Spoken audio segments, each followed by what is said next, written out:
merci beaucoup bandeko tout bozolanda Ken Piana partout à travers le monde. Naebisa rabino bana poto bosala rien na Kinshasa. Mais ezana bana poto o babulaka ko investir un plus na kati ya Kinshasa awa. Tozana coin ya Ozone balobi en face ya station wana. En face tozalaka na avenue sur la place Masolo ya danger ya bana Ozone ba se retrouvaka. Moi na Londres ya solo a kiti Kinshasa. Asale libiso salon ya danger na kati ya bakini awa moi na Londres ya solo. Masolo o Ken Piana soki akoti sekeza masolo ya ba blague te tokota na mwa kati vena nga goche mascotte ozolanda biso bana Londres ya solo bozolanda biso toyebi ke les meilleurs de Bruxelles salon Franco Salamo eloko na Kitambo mais na kwa ya zone pena en face ya station moi na Londres ya solo ya propre o afansa idéologie n'impact ye ya fongoli mobange na salon o babenga chez le président toza awa chez le président donc tokota na kati bo découvrir ba masolo ngo ndenge zalaka donc ba jeune bazokata ba coiffure ya danger moi na poto tout soko oye Kinshasa oye kaka na kati ya barre awa station wana kaka en face avenue sur la air ozokota au mona salon ya danger chez le président donc il défaté donc il m'a solo toujours carré donc il... voilà avenue de l'école numéro 2 avenue de l'école bana poto bokenda poto mwakala tozana avenue de l'école salon à danger ba jeune bazawa donc balobi lelo ezaka ouverture à masolo continuité à masolo za toujours risque zola biso moi ba image ça la bien balobi toza toujours na avenue de l'école numéro 2 bana Londres ya solo basali staff ya danger na siri bozomona déjà Kinshasa za rebouger Kinshasa za roida batu baye belé jour ouverture soko za mwana poto salarié na Kinshasa atika makelele po yaka to sola na ba organisateur ya lisolo. Bonsoir père. Bonsoir papa. Bonne nuit. Ça va. Balobi na Londres bolobaka we are together biso pe awa tolobaka on est ensemble na habité likanisi ya eloko kitoko boye bozwa ki yango koma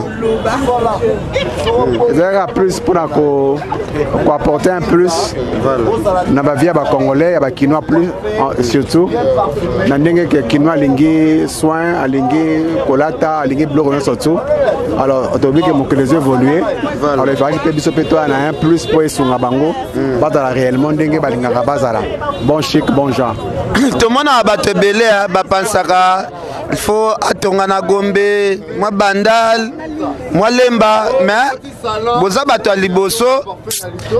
ya liboso bopense vraiment kopesa pena aux zones valeur nango po awa toza na avenue de l'école numéro 2 en face ya station awa eza place mokili mobimba bayebi coin oyo botieli biso salon oyo ide nini etindaki bino boinstalle salon na coin ya kitoko boye parce que omoni na Congo trafic eza makasi tomoni bana mbinza ebele bazolonga mbinza bazokende bagombe babandal kokata suki eloko abo ezalaki awa te tobi non mpona kosunga bana na biso bandeko na biso bayaya na biso baboti na biso tosala bango moko awa na zona ngalema pour que permettre bango bakoma koépargner mwa batemps na bango bambongo na bango olioke batambolaka kokende musika mpona kozwa basoin oyo mitema na bango elingi basoin visage bamanzaka bamakolo basuki alors tobi tocha bango eloko moko mpona bango na zone na bango tomoni mpe botie kombo chez le président bato mosusu mpe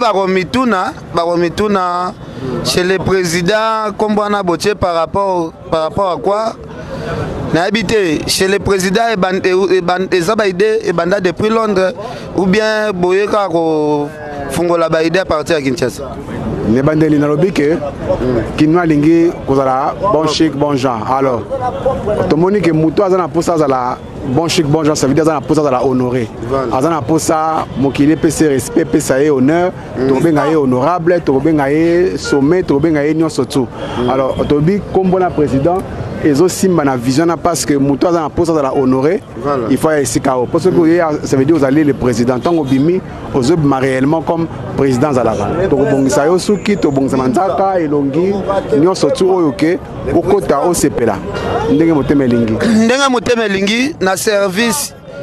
Est-ce que Zara ndenge to mona bana mibali bazokwa fe bango bien pour réserver pe soin visage ya bana basi. Soin de visage ya bana basi, manzaka ya basi mibali, makolo basi mibali. Coiffure ne pour le moment autobito bana na bana mibali.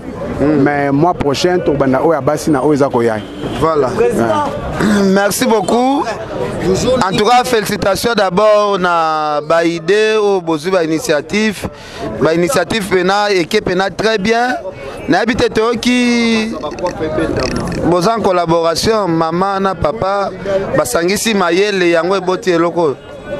Ouais, bibelobi moi nomba to basangi bazali mutu moko. Donc ngana yi tuza mutu moko tusangisi mayele, tusangisi nyonso to nzamba pesi, tusa eloko pona bana ngalima. Lobi za bana ba zone misusu, mais to bana nanu okozongisa lokumu, honneur, fierté ya bana ngalima. Yango wana kwa. Voilà, merci beaucoup. Est-ce que na baide boye nango baide bo memeli biso na Kinshasa. Eza limité ka na ba salon de coiffure ou boza na ba projet mususu d'avenir. Ba projet za ebele mais moyen trop ba ya télé ali plus makambo ya salon lelo. Voilà. Mbala simaton to sala blog mususu boya pour comprendre comment ils okene. Parce que na fongoli sikoyo batu ba koyiba ba osala na boto ba na oyo boya bo soutenir comme ça lobby tout ça susu ya kitoko koleka. Merci beaucoup. Merci Tokomi na biso na suka to suki awa ba zobenga awa chez le président mais to moni pe ensemble lati ezo paniquer pe ba na poto ebele to koye ba pe amso ba ensemble ko za ba yoji elamba cher na mokrezara yoji te voilà bilamba ze ebele oyo eleki ba yoji mais tina nga lo balika bilamba na ngate nga na ningi na komisa bino ba le président voilà bino ndebo za la honorer parce que tina salon oyo yango wana ke oye olati to bongisi otango bimi réellement bon chic bon genre voilà la kobenga ma honorable président nyonso tout les sommets au tout comme rolinga ya munene za mutu moko to comme ça yo unique. Voilà, merci. Message no pesa ba artiste et musicien belé et bela ba artiste et musicien ba bimela koto yo mais ba pesa ka honneur na commune ba utilité. To bi ke okenda otika mboka mwa ba temps belé mais ozongi olobité faut na tia un pierre na commune nanga. Ba musicien o ba sala ka mwa ignorance na mabele na bango message ni ko yebisa bango. Bazara na ba musicien tali na bana tu ya ngalema bana tu o ba botami na ngalema baya to bongsa zone na biso to tombola ba leki totika to honorer ba yaya ba totika ba papa ba mama to sala ke lokumu wana zaki ya kala ya bana ngalema ezonga réellement ndenge zalaki tant mona mbinza zo tambola na tanga kala ya 10 ans ya 20 ans ba zone belé ba ndai ko pesa moi respect wana to lingi loko wana ezonga ya mwana ya mbinza ndenge ya mabete. Voilà to sugisi message nini asuko zanango pour compléter na bande retour balandi biso message asuko zali kaka ke to fongoli salon le président to sala coiffure d'homme manicure pédicure wana ezali ya basi na mibali soin de visage na mututu alinga osala soin de visage yango na parfumerie tozoteka ba parfum ya kitoko yango nzote ba parfum ya malonga yango wana. Merci beaucoup bana Congo balobi ozone bopeto wapi ozone bopeto tozo continuer toujours na cérémonie bo chose président to sope maman présidente bato ba boule balobi non to bimamboka mais to songela pe mabele na biso to tiango bopeto pourquoi pas commune na biso ba salon kitoko ya boye koki kozala to sope maman présidente auti Londres musika bo comprendre ba couleur ezalaka na Congo te maman présidente. Bonsoir. Bonsoir papa. Kimi ezali nangolo nzambe. Oui. Tochozwa papa alobi mwasi na mobali soki basangani bakomaka mutu moko ndenge bolobaka na anglais together. C'est ça. Na habité idée oyo e utaki wapi pona kosala salon kitoko bo. Bon, Bon, tolinge to s'inspirer dans ndenge biso to vandi moi mikolo na Angleterre, to mona ki service bazali ko pesa na communauté na biso kuna. Alors to mi lobi pour la nité to ya pe na mboka na biso, to pesa bande ko na biso o pe ya kitoko to zo kuna. Service moko moderne et puis vraiment na quartier moko to ko ma modernité na service na personnel na ndenge nyonso to ko apporter. Voilà. C'est ça. Bobanga été, bobangité. Tout le monde a rabattu la zone nyoso. Ce qui a ça les locaux bien, il faut abamba identité ngamwana bandal ngamwana gombe. Côté vraiment ba qui paraté côté ba salon oyo. Mais bino bozui idée bolobino mabele kotika la mabele. Tout à fait. Boze pena boche implice na kati ya mabele. Et bangi sa binote. Non, biso déjà banamboka to botami na Kinshasa ezate potoke na mikili ya poto nde to loba ke to banga non to ya ka ba vacances totali to étudier milieu to lomi lobi pour la ninité to pesa pe binza aux zones pourquoi pas Kinshasa hein elongo mo ya sika touche moko ya mukie ya service auto zwaka côté coiffure esthétique na mikili ya poto donc c'était ça en fait place to Sebazaki et yango to démarrer on a chez le président. Nous avons invité Batonio surtout à visiter à Kinshasa. Bazali tout autour aux environs de Mbinza, la commune d'Angaliema et pourquoi pas tout le long de la ville à Kinshasa. Qu'on visiter chez le président Baoza de suite parce que tout former personnel la biso peut tout matériel vraiment ultra moderne pour que le service la biso soit impeccable. Voilà, matériel. Yango eloko na ngana tuna na ba qualité ya ba matériel botie wana. Ezaka rapport na catégorie ya batu oyo bakoki koya ou bien ekozala na bénéfice il y a tout le monde parce que tout le monde botie déjà combo chez le président. Est-ce que bosali yango pona ba ministre ba député ou bien batupe oyo ya simple bakoki koya bako se retrouver. En fait biso chez le président wana eza oyo nyonso ako visiter service na biso pona biso aza président. Pona biso tozo honorer oyo nyonso tout azo sala entrée na ye na salon de coiffure na biso to na service esthétique na biso aza déjà considéré comme président. Ezate ke azala na classe moko sociale quelconque non. Mais bien sûr tozo fungola ba porte na biso na toutes les classes. Mais pour Nabiso, ce qui est le plus important, c'est la satisfaction. Il y a Oyo na mukolo wana na ngonga wana vandi na kiti wana. Pour Nabiso aza président. Il faut t'honorer, il faut te payer le meilleur. Donc, ils occupent classe mon côté social ou quoi que ce soit. Non. Donc, tu as invité toutes les classes Baya. Tu m'as mis en standard moko ya bien, mais ça ne veut pas dire que tu m'as mis en andenge ya trop cher ou comment non. Voilà. Donc, voilà. Question moko polémique pesa. Ngape muta polémique na ina makambo moi polémique ya muke. Tomoni photo ya président Kabila na kati, tomoni photo ya papa Sassou, tomoni photo ya musée Laurent Désiré Kabila le père, mais photo ya Mobutu na président Kasavubu.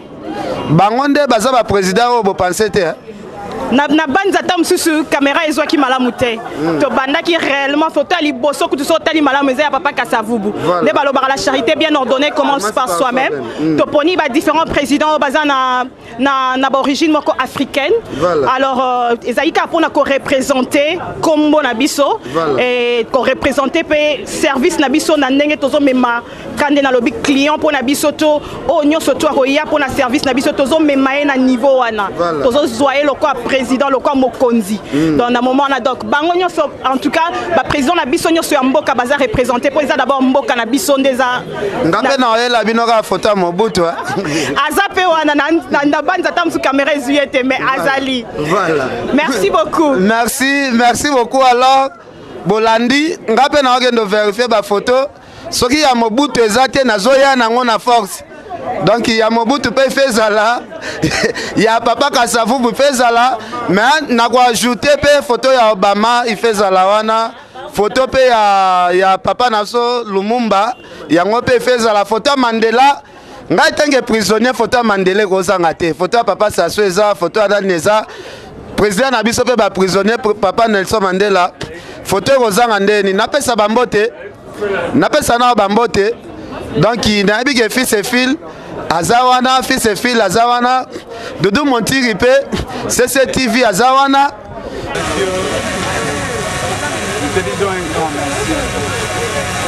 C'est toi qui commences avec nous cette activité et c'est toi qui seras avec nous, c'est toi qui vas nous accompagner. Si l'Éternel veille sur la ville, ceux qui veillent en vain. Nous croyons que ta main soit sur nous et que tu mélanges celui qui dévore. Père de gloire, au nom de Jésus, j'éloigne de cette activité tout ce qui est sexuellement dans cette activité. En ton nom, Père, nous avons ainsi prié. Amen. Amen. Égalité respective, nous vous saluons et nous vous remercions pour ce moment. Mon mari, M. Serge Odingo Moukoulmani et moi-même sommes très heureux et honorés de vous accueillir cet après-midi et d'avoir favorablement répondu à notre modeste invitation dans notre beau quartier qui est Ozone. Notre intention est de mettre à la disposition de tout le monde un salon de coiffure ultra moderne que nous avons nommé chez le président. Notre intention est de... je m'excuse, car quand vous viendrez chez le président, nous vous considérons très important, très utile, et parce que vous êtes aussi cher comme tout président. Nous allons vous offrir un travail de qualité, rapide, avec les matériels aussi modernes, de classe et bien sophistiqués pour vous rendre beau et belle, et pourquoi pas swag. Au salon chez le président, nous mettrons un personnel bien formé, qualifié et très poli pour vous offrir à tous un service digne du nom. Encore une fois, nous vous remercions immensément pour votre patronage de ce salon chez le président qui est désormais votre salon. Merci.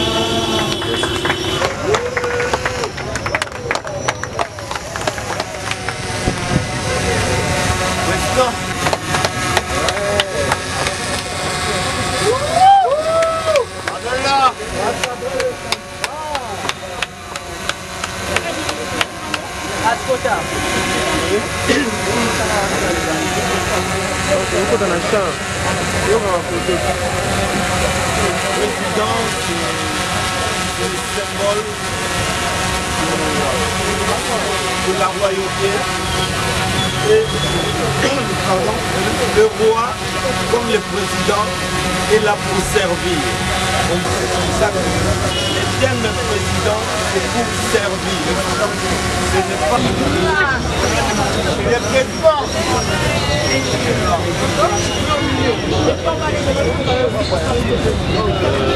Maman.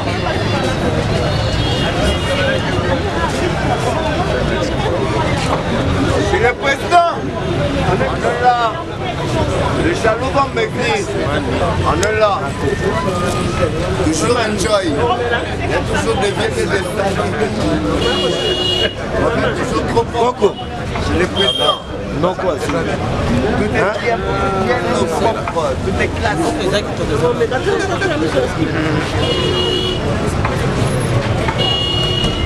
C'est le président.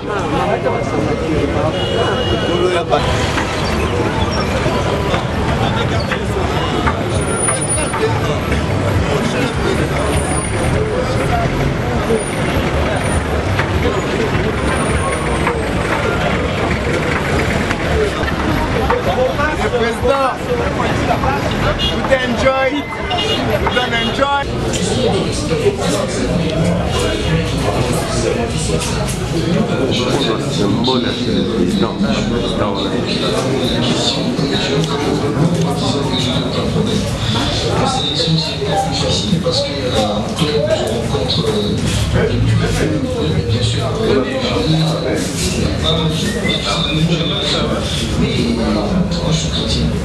Je me fais la tout le temps à mais vous vous rendez compte que certains nous ont donné l'occasion d'être quelque part. C'est-à-dire si tu acceptais que ce soit une ressource pour que je me fasse respecter. L'avantage aussi c'est que, comme je vous ai dit, je suis enseignant de l'université, je suis président de l'association.